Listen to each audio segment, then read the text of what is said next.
take that leap of faith and just go out and do it. And it doesn't mean do it right away. Make sure that there are fail safes. Maybe you need that money in the bank, whatever that might be. And don't do it unless you feel comfortable. But at the same time, I can't tell you how exhilarating it is for me to finally send that email like, I'm resigning. I'm done. My business is on its way, and I'm going to do this thing, and I'm going to see wherever it takes me. Welcome to this episode of the Studio Sherpas podcast, where our number one goal is to help you grow your video business. I am standing up currently. Normally I record these sitting down, but I am not. If you don't know me, I'm Ryan Coral, the host of the show, and also the owner of a video production studio near Detroit, Michigan. And I have built this Studio Sherpas community to help others improve, well, myself and others, to improve their video businesses, not through cool shooting or editing techniques, but through the business side of the business of filmmaking. So we're all great at our craft, or we're good at it enough. And I'm sure that, there are things that we want to do better shooting and editing wise. But when it comes to running a business, most of us have never done this before. So this is a place here where we interview experts and people like you and I who are shooting, editing, and producing content. And I'm glad that you're here. For those of you that know, we have a course that includes training all about building a better video business, being able to charge what you're worth, growing a team of contractors and employees. And I am fortunate enough to hear from our students that are implementing the things that we teach. And I am super excited and so happy about today's episode. Josh LeClair is one of those students, and I'm certain that his story today is going to inspire some of you. So in this episode with Josh, we're going to talk about practical advice on when to take the leap into full-time video work if you're not already doing this full-time. And we're going to talk about the importance of having a clear path and a clear process for your business, even if you're quote-unquote just a freelancer. Why is this important? You may be asking yourself. Well, if you've been around for a while, you know how important it is to have systems inside your business. You know that you can't rely on your work alone if you want to make more money this year. If you want to have confidence like you've never had in sales, if you want your pipeline to be full and your work to not be so seasonal, you have to have a plan. You have to have a way to implement that plan. It is crucial to hear stories like Josh, who have built systems and have ideas on how he's going to do this, and for you to look at your own business and think how you're currently doing this, and to think if there's anything that needs to be changed in your business, what's working in your business, what's not working, what needs to be revised. I am really excited about the new course that we're working on inside of Studio Sherpas, and it's designed to help you. So make sure to stick around till the end of this episode to hear more about that. And if you like this episode, remember to subscribe to the show if you haven't already, and you can do that at studiosherpas.com/iTunes, or actually wherever you listen to podcasts at. For now, let's cue the intro, and here we go.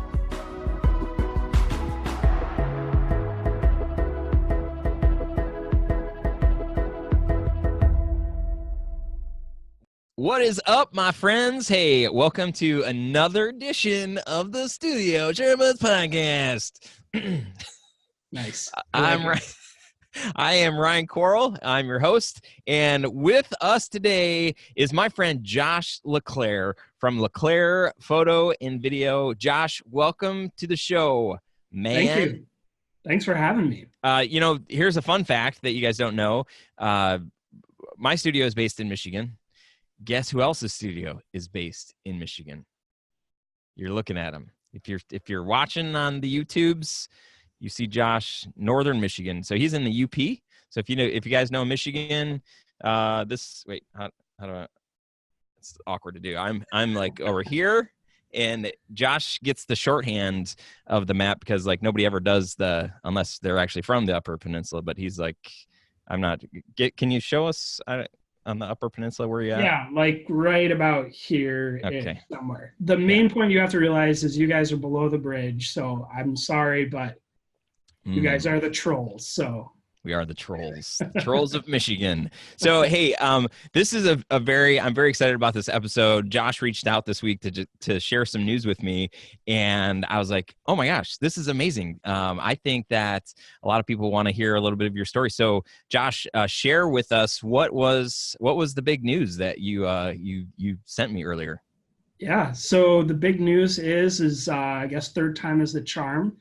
After putting in 4 years at my second career photo and video job, which is at Northern Michigan University, I decided that it's time to take the leap of faith and go to full-time freelance. Woo! Yep. And that's a big deal, right? Because you've been there for how long, you say? 4 years. And if anybody listening has ever had like a quote unquote real job, the safety, the security, all the things that come with that is probably the biggest reason why a lot of us don't actually end up following our dreams, right? Absolutely. Yeah. It's very nice to have that steady paycheck and the benefits outlined, and just kind of getting into a routine of all the things that you do. Yeah. Well, I would love for I'd love for you to kind of in a little bit take us through what it took for you to get to that point where you said, you know what, I'm going to do this. Before we get there, Josh, when you first you became a member of the Studio Sherpas Community last year, 2 years ago. I'm terrible with remembering, but yeah. somewhere in that some area. time ago. Yep. And we had a one-on-one coaching call not too long ago. And I remember before we had that call, like looking at your work and just being super impressed. I think the kind of work that you've had the opportunity to do and to be able to create, a lot of people would look at that and say like, oh, that's the kind of stuff that I want to be doing. So I just love it. You're doing great stuff, and I'm excited for this new chapter in life for you guys. Thank you. We are pumped. Yeah. Well, so rewind a little bit and just kind of talk about how you got into doing this work from the beginning. Yeah. So when I was in high school, I got into photography. I started off with a 3.1 megapixel Minolta Dimage Z1, something like that. I don't know. And just started messing around with it. So that's kind of the very first beginning. Really got into it, did a lot of film stuff in high school, went to college, came up here to Northern Michigan University in Marquette, Michigan. So I got to give a shout out to them, go Wildcats. I originally started doing a different degree, but switched to photography. So I ended up getting my BFA in photography. Partway through college, when I switched my major, I read a book that basically talked about the pursuit of happiness. I believe it's by Dr. Ben Tal-Shahar. Taught a course on happiness at Harvard. And I read this book and I realized that what I was doing was interesting and I enjoyed it. It was basically like product design. But I was spending almost all of my time, my free time, working on photography. And so I decided to, at that point, take a leap of faith as well. And I switched my major to photography. And I had a conversation with my parents not long after switching. And I definitely remember the silence on the other end of the phone, which will be interesting hearing about my dad's reaction to this because, just different generations. And how in the world are you going to make money with photography? Mm-hmm. And I kind of thought at that point, like, I'm not really sure, but this is something that I absolutely love doing. I couldn't imagine getting paid for it. Let's just, do it and see what happens. I got nothing else to lose. Yeah, it's as a parent, it's and you have kids? Yes. So I know exactly where you're going with this. Yes. So, as a parent, as a grandparent, it's kind of like you want that, safety, security, that promise of a paycheck for your kids or your grandkids, to know that they're going to be taken care of. But it is the interesting thing about us. And when I say us, I just mean the entrepreneurs, the people that that do this stuff, that create films, that want to move and inspire people with the stuff that we create. It's kind of like when you realize that that's in you, when you start taking photos and you're in college and you're like, yeah, I'm headed down this path. And then there's something inside of you that's just like, something just isn't right. Like I'm spending all of my time doing this other thing. Like, why is that can I do that thing? Like, and once we start asking that question, can I do that thing?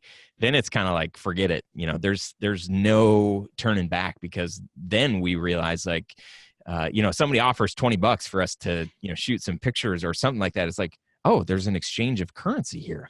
Yeah. And then you can't take that out. You can't take the starter, the entrepreneur, you can't take the creative out of the person, right? I think it can get planted in a person, but to take it out, I don't really think that happens.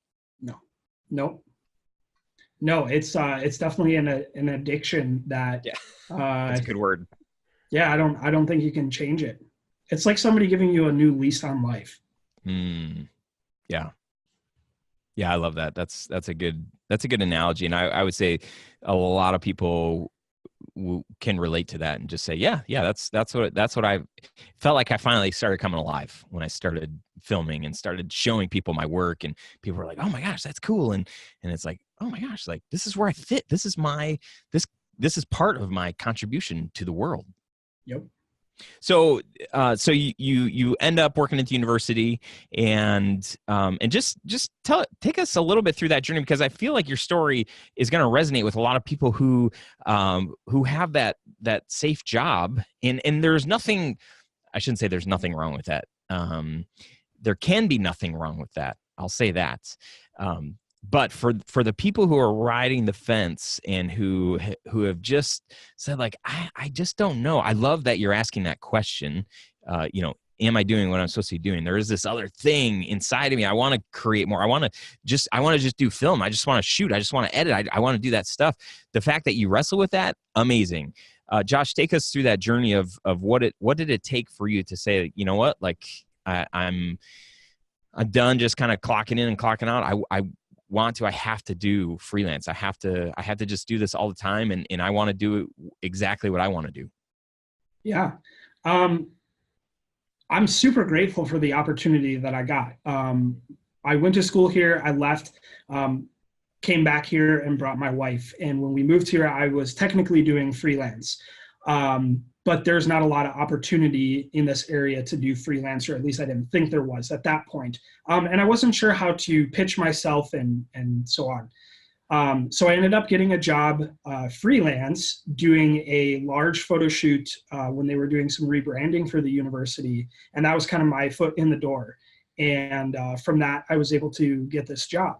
The job was awesome. It is an awesome job. It gave me a lot of great experience, and it gave me what I needed to be able to start shooting and editing and producing and doing all of these tasks to make me who I am today. So I'm super thankful for it. But the thing that was the big change is from the very beginning, and I don't want to say that it's all financial, but the salary that was given to me was just not really up to par. And I just figured, well, just like with any other bigger job, you just put in your time, and sooner or later somebody will recognize your talent, and you'll get paid accordingly. So here we are 4 years later, and unfortunately I didn't get a raise. And I've been talking with my bosses, one of mine who's a good friend of mine that I went to school with, and he understands the frustrations, but I made it apparent to them that I'm actually making more money doing freelance than I am working for you guys. So do you want to change this or whatever? And I understand. I mean, there's a lot of politics and stuff going on with HR that it's really tough to make something just, yeah, we can change that for you.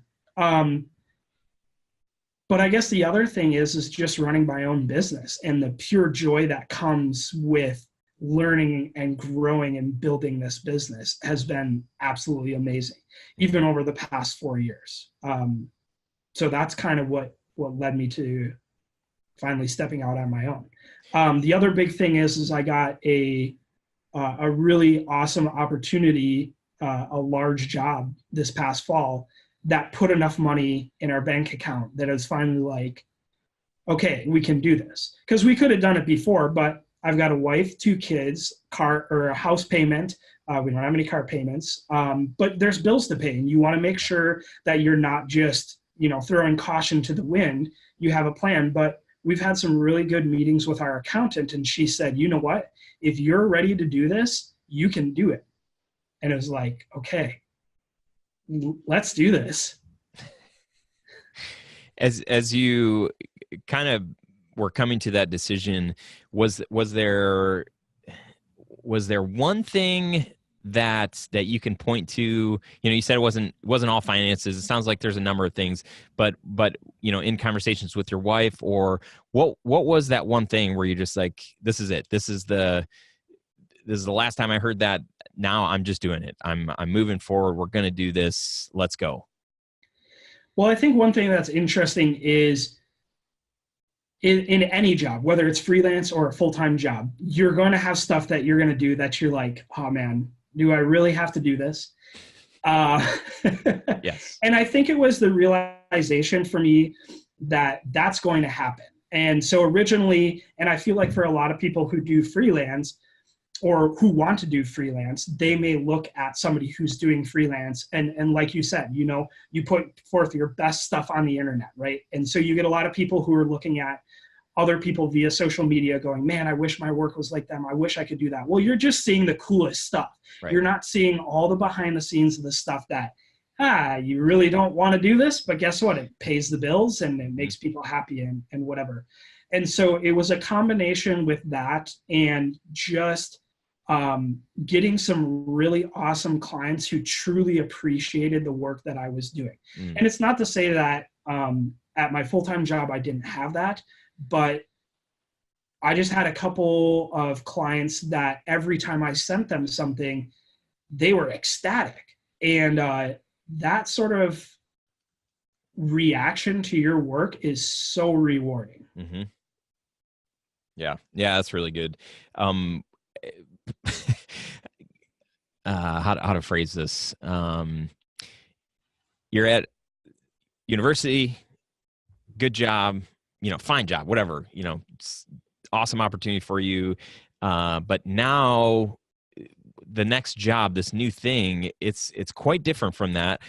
As you have had time to mull over this decision, what are some of the big holes that you're like, oh my gosh, all right, I've got to start doing this. I've got to, pay attention over here. Like what are the things, what are the jobs, the tasks that you just know are right in front of you that you need to start doing right now? Because not that you're in scramble mode, but there's a lot of different stuff that you're going to be responsible for now in how to kind of grow this thing. What are you facing right now?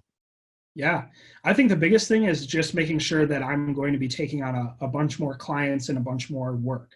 So before, you've got your full-time job that basically satisfies a good portion of your time, and then it's kind of fitting in freelance when you can. And thankfully, I was able to have a very flexible schedule with that.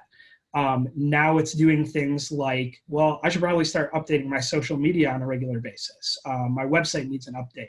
I need a new demo reel. I need to actually start contacting people, making a list of clients that I want to work with. And then there's all the other, like you mentioned, there's all these other little tasks that cleaning my office, taking out the garbage. Painting that sweet wall right behind you. Yeah. And well, I actually had somebody else do this, but getting somebody to do that and helping them out. But yeah, there's a lot of other tasks that when you go on social media and you look at, oh, look at that sweet shoot that somebody's doing. There's not all the behind the scenes of the preparation, the actual shoot, packing up, editing, talking with the client, make sure that you have a good relationship with them, and then making sure that you still have other work coming in the meantime. Yeah. I think the takeaway from what I'm hearing you say is that there are a lot of tasks, a lot of jobs, things like social media, your website, just a plan for starting to reach out to people that you want to work with. that can be very overwhelming for somebody that has a job and that is considering jumping into freelance. And that could be the thing that like makes them say like, not for me. It's just too many things to think about. But one, I think a great piece of advice for where you're at right now, even for where I'm at, I'm like 15 years in doing this advice that I'm going to give you is the same advice that I'm taking for myself today. And that's looking at, the things that you think are going to be the bring the biggest return of investment on your business. So if you really think like, hey, if my website that's a thing that is going to be very important to drive traffic, to get new leads, then I need to update that. Okay. So that's a priority. That's priority number one. Social media, and I'm just kind of throwing these out here. I'm not actually going to give them real rankings here, but say social media, updating LinkedIn, and making sure I'm posting and whatever. Let's say that's number two. That's important, but not the most important. So, kind of bucket these items out. And then what you need to do is kind of build a plan around that and say like, okay, so what do I actually, to do this website, what do I need to do? Well, I don't know how to build a website, so I need to find somebody that can design a website. Okay. Find a website designer. Okay. I'm going to have to find a website developer. Is that one person? It can be, but maybe it's two different people. And then I also need to, look at some websites. What websites do I like? What style? What colors? What's kind of my vibe? And you just need to start listing out these different things that need to happen in order for that project to happen. I know I've talked about this before in other episodes, and it's in our training and whatnot. But it's if you're on the fence of saying like, man, I want to go freelance, I want to do video full time, but it's just overwhelming. The way to make it not overwhelming, what's the saying? Like, how do you eat an elephant? It's one bite at a time, right? You can't swallow an elephant in one big gulp, and you can't launch a website just saying like, well, I need a website. There's a lot of little bites that need to happen in order to make that website. So prioritize the stuff that you're looking at this big list of a bunch of stuff that you have to do, and you can get caught up on the stuff that you can just do really fast, and it's more sexy to say like, oh, I'm gonna work on my demo reel. Okay, well, if the demo reel actually isn't going to bring you more clients, then like make that a priority number 4 or 5.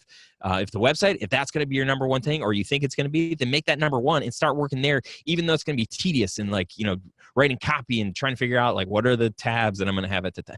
Golly, that's like so boring compared to like, let me look at my suite of shots and like, put those together. So again, like, hear me out. I'm not saying that your demo reel is not important or your website is the most important. All I'm saying is like, as you look at all of the things that need to be done, don't just do the one that is the coolest or the sexiest or the one that's going to make your parents be like, oh yeah, this is a good decision. Like, do the one that's going to be smartest and going to have the best return on your investment, because you can't do all of those things at the same time. You really have to focus on one, maybe two, and do that thing, complete it, move on to the next thing in your list. Rant over. Yeah, and actually, full disclosure, another reason that we felt comfortable to make this move is some of the bigger projects that we shot just this past half year. I'm continuing to do more edits for them. So I know that I have that work and that money, that cash flow coming in. And again, that may not be something that's exciting to somebody, but right now that's my main goal, because I know that I can just add to, our chunk of change that will make sure that we continue to make it through the next 4 or 5 months. So no, I'm not working on my demo reel right now. I'm not updating my social media. I'm going to work. Yeah.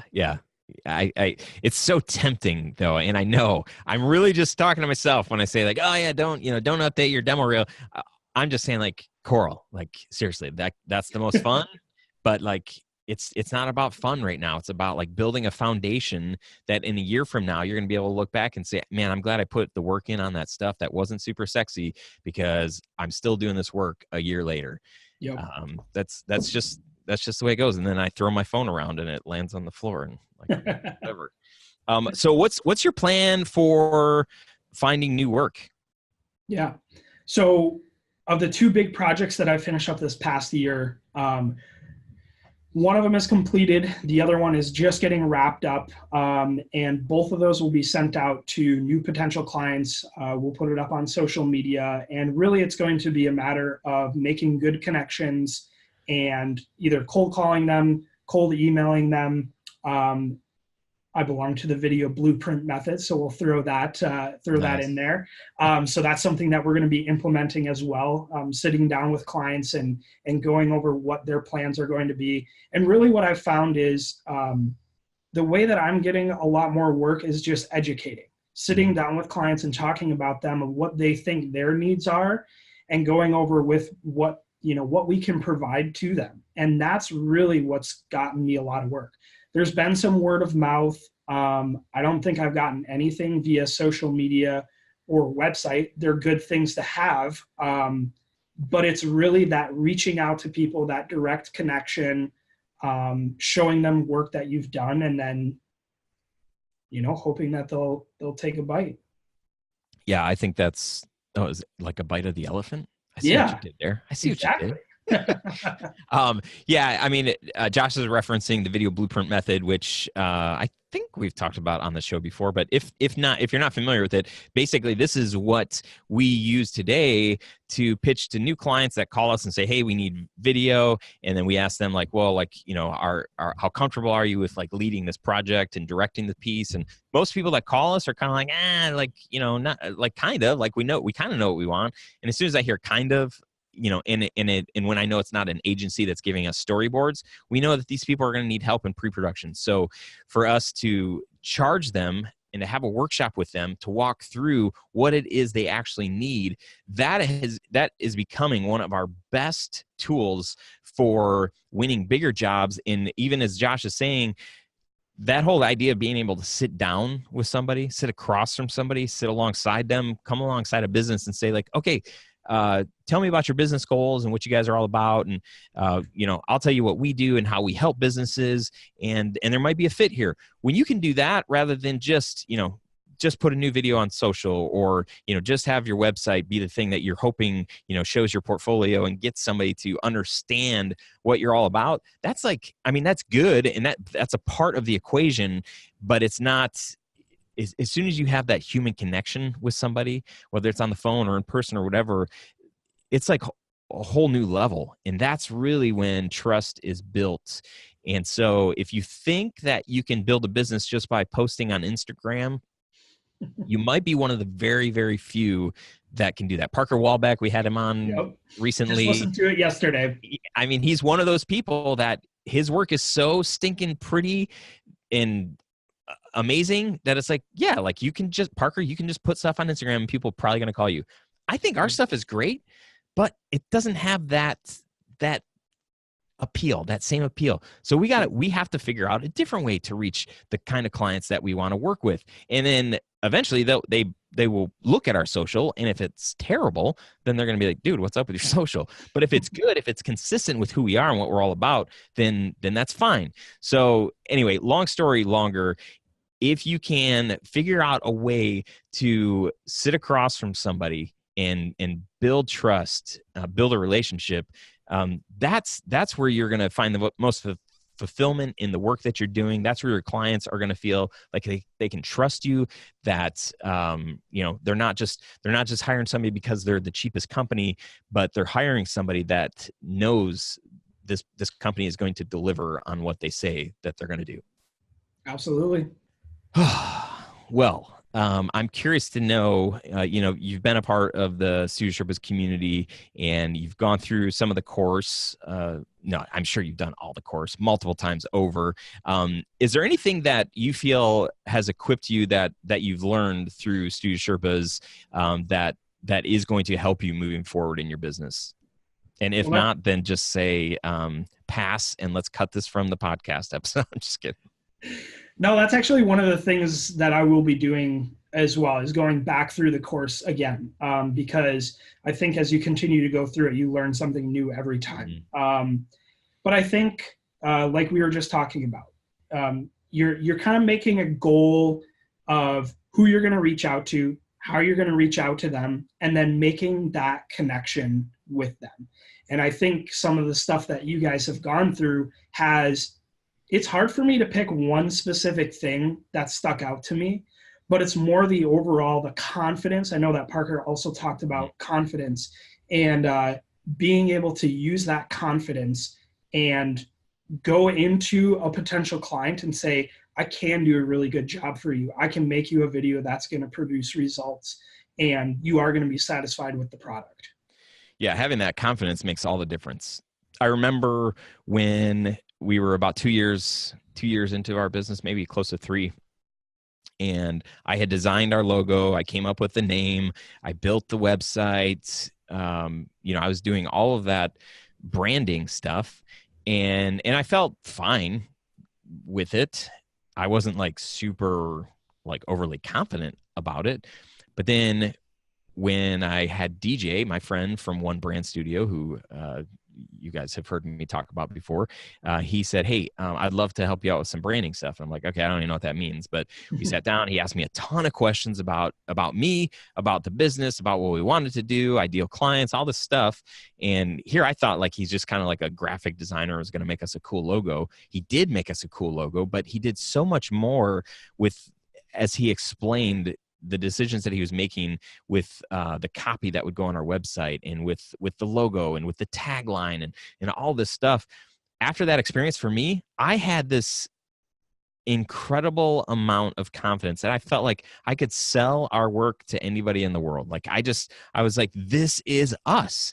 And I think that same thing that you're talking about, Josh, is that when you know how you help clients, when you can articulate that, and when you can actually say like, and here are some other clients that I've helped too, in the same way that I just told you how we help people. If that sounds like an area of need, then maybe we should talk more.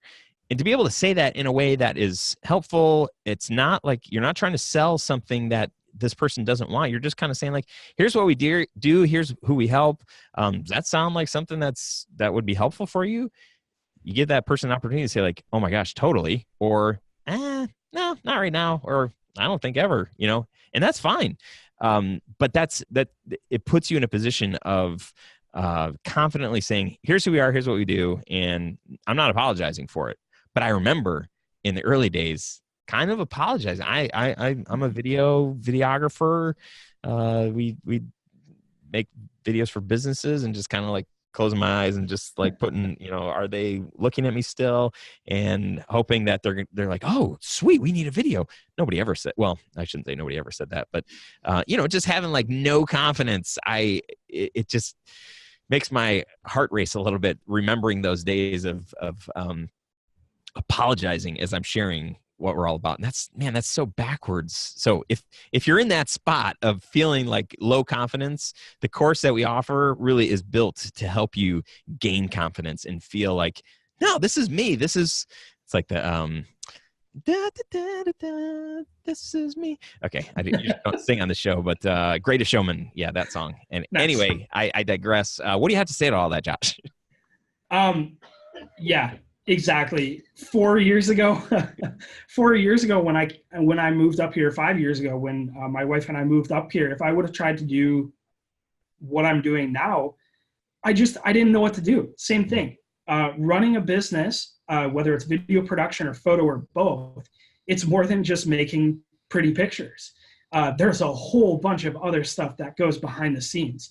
And that's one of my biggest takeaways is, in the past 4 years at Northern, I learned how to manage myself, and that is absolutely essential. Yeah. Yeah, that's going to prove to be priceless in the work that you're doing. That's what I think, for that person that does have a full or part-time job doing something that they don't really want to be doing, knowing that they want to do video full-time, to be able to have that job and in the meantime be building up some freelance work and building some processes and really figuring out like, whoa, what is the stuff that I kind of want to do? What do I like? What don't I like? Some people love weddings. So some people are like, I would never shoot a wedding. And so, or it just takes one wedding for somebody to shoot to realize like, oh my gosh, I never want to do that again. But to be able to have those experiences before you launch this, whole brand where you're kind of like, hey, we specialize in all sorts of every kind of video. That's not helpful to anybody. But if you can say, hey, we specialize in Northern Michigan nature photography and video. That's a lot more specific, right? Yep. So the more you know going into launching your business, the better off you're going to be in the long run. But also, don't let that stop you from launching. Because I always say, one of my favorite sayings, 2016, this was my phrase, is you don't learn until you launch. Until you do that thing that's inside you, it's like, I got to do this. You won't learn anything. And you could launch it and it could totally fail, but guess what happened? You learned something from that. You can step back and say, like, okay, if I was going to do that again, I wouldn't do this. I would do this. I wouldn't do this. But if you keep that inside of you, you'll never learn and you'll never be able to adapt and refine and do it again. There's very few things that we could do when launching a new product or new idea or new business. Very few things that are going to make it so that we can never try that again. So the biggest disservice that we can do is by not trying and seeing how it goes and making changes along the way and adapting or growing, all of that stuff. So launch, ready, fire, aim, I love the analogies here, right? Just do the thing. Yeah. So don't hold back. So don't let my saying like, oh yeah, like figure out your total niche before you launch. No, don't do that. I mean, if you can, cool, but don't let that hold you back. Well, and the other thing is, if there's anybody out there who's actually thinking about doing this, or it's been on their mind for a while, I want you to realize that there's a ton of people that do this, not immediately. They've gone through being an assistant, multiple jobs, so on and so forth. And it doesn't matter what it is. Every one of those experiences you can take away and you can learn so much. I look back to some of the jobs that I had that I was just like, you've got to be kidding me. Like, why am I even doing this at that point? But now I look back and I'm like, I'm really glad that I had that. One of those in particular, I'll just leave this tidbit for you. I was an assistant to a photographer who did a bunch of stock photography, guys playing basketball. And he couldn't use the, Spalding logo on the basketball. So I literally had to Photoshop out dot by dot. If you don't know how many there are, pick up a basketball sometime and look at how many dots are on there. Oh my gosh. Photoshop out every single logo dot by dot. Wow. And at that point, I was like, this is a complete waste of my time. I never want to do this again. I'm going to switch my career. And now I look back and I'm like, when I get those tedious jobs from clients, I know that I can tackle it. And I just put on my happy face and go, somebody's paying me to do this. This is awesome. I love that, dude. Dot by dot. That's a good story. You're going to have that one forever. So this has been great. I'm wondering if there's only one thing that people should know and do because of this episode. What would that be? I think, like you were just saying, take that leap of faith and just go out and do it. And it doesn't mean do it right away. Make sure that there are fail safes. Maybe you need that money in the bank, whatever that might be. And don't do it unless you feel comfortable. But at the same time, like, I can't tell you how exhilarating it is for me to finally send that email, like, I'm resigning. I'm done. My business is on its way, and I'm going to do this thing, and I'm going to see wherever it takes me. That's what I think you should take away from it. Yeah, that's really good. I think, it's great that you guys have some money in the bank. That's awesome. That also, I mean, I don't know how much it is, but it's limited. And so, what Josh is doing, he is taking a leap of faith. In one breath, it's like, I'm taking a leap of faith, but I've got some money saved up. It doesn't matter. Like you can, if you have no money or just tons of money, at some point the money runs out and you have to kind of make something out of nothing, right? So if there's no risk, then the reward is small. But even as Josh is in the very beginning stages of this, I mean, he hasn't even, he said your parents don't even know that this is happening yet during this recording this episode. So he's in the really, really early stages of this. And if you're like most entrepreneurs, you'll go up, down, up, down, up, down. There's times are going to be really busy and it's going to be awesome. And there's going to be slow times. But at the end of the day, it's like, if it's in you, you got to do it. You got to figure out, is this this thing that keeps gnawing at me. Is this what I need to do? And the only way that you can answer that question is by doing it. So do it. I love that. Josh, thank you so much for sharing today, dude. I'm super, super excited for you guys and this new adventure. It's super exciting, and who knows what the future holds. But the fact that that you're moving forward with this thing, I couldn't be happier for you guys, and really, really excited to see what happens. Hey, thanks for having me on. We'll just mention this here that I reached out to you and I asked if I could be on the podcast maybe in 1 to 2 years, and you had me do it right away. So just do the thing, just make it happen. Thank you guys for your inspiration. I've been listening to the podcast for a really long time, and it's awesome. Keep up the great work. Awesome. Thanks, brother. We'll talk to you soon. Sounds good. That was Josh LeClair. So excited for him, so excited for his future, and just really thankful that he shared his story with us here on the podcast. For the show notes and the links and all the stuff that we talked about, you can find that at studiosherpas.com/109. And also, I think we've been embedding the YouTube videos in the show notes page as well, so you can check those out there if you want to watch them. A couple of weeks ago, we had Parker Walbeck, episode 106 on the podcast, and here is a comment from the YouTube page from Mike Kleinert. Awesome work. Thanks, Ryan and Parker, for this interview, and it helps me to understand my procrastination more, and it's because I keep getting distracted from notifications when I'm in the flow. Thanks for this valuable interview, and keep going, Studio Sherpas, with these interviews and podcasts. Peace. I couldn't agree more. That was one of my favorite takeaways from Parker's interview, was just to focus. As I was writing the intro and outro for this episode, I said, you know what, I'm just going to close. I'm going to close Chrome. I'm going to close Todoist. I'm going to close my instant messaging app. Instant messaging?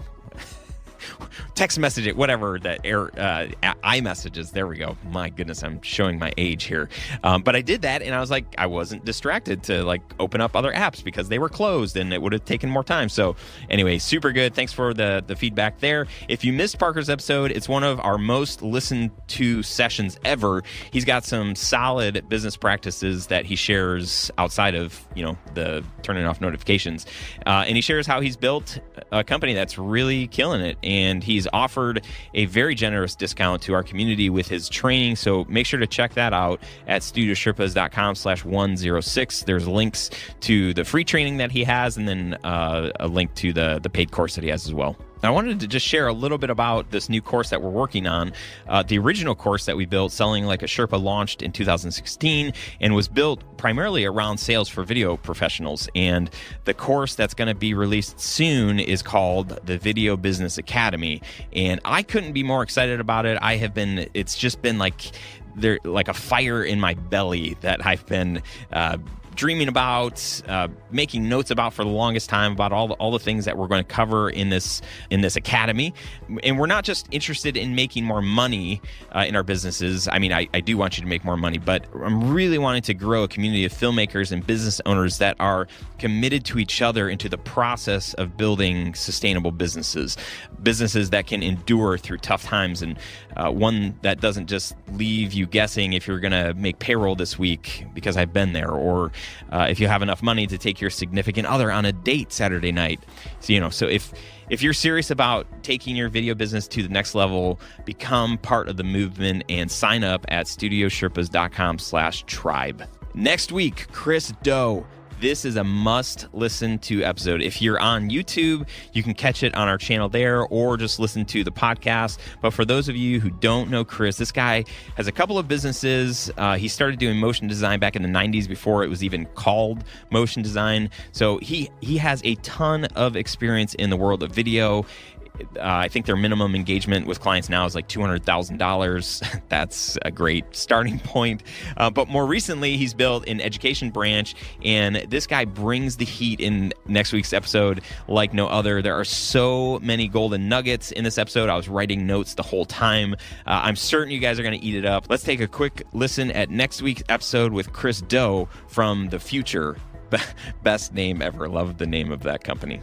I mean, I've done bad deals before. Okay, maybe the most valuable mistake that I seem to still struggle and make consistently is that I partner up with people.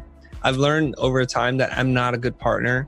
I don't take direction well. I want to do things my way. And that's where when I start to compromise, I start to lose that fire, that spark, the thing that gets me up in the morning. And sadly, I mean, I've had 2 partners in my life or 3 partners, and it's not worked out. I should learn by now that I don't want or need a partner. It doesn't work for me.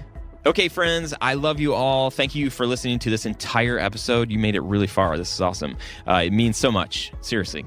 Please continue to support the show by sharing it, sending us feedback, commenting, or even investing in some of the training that we offer. Thank you. Thanks a million. Thanks a ton. I'll see y'all next week. Until then, climb on and peace out.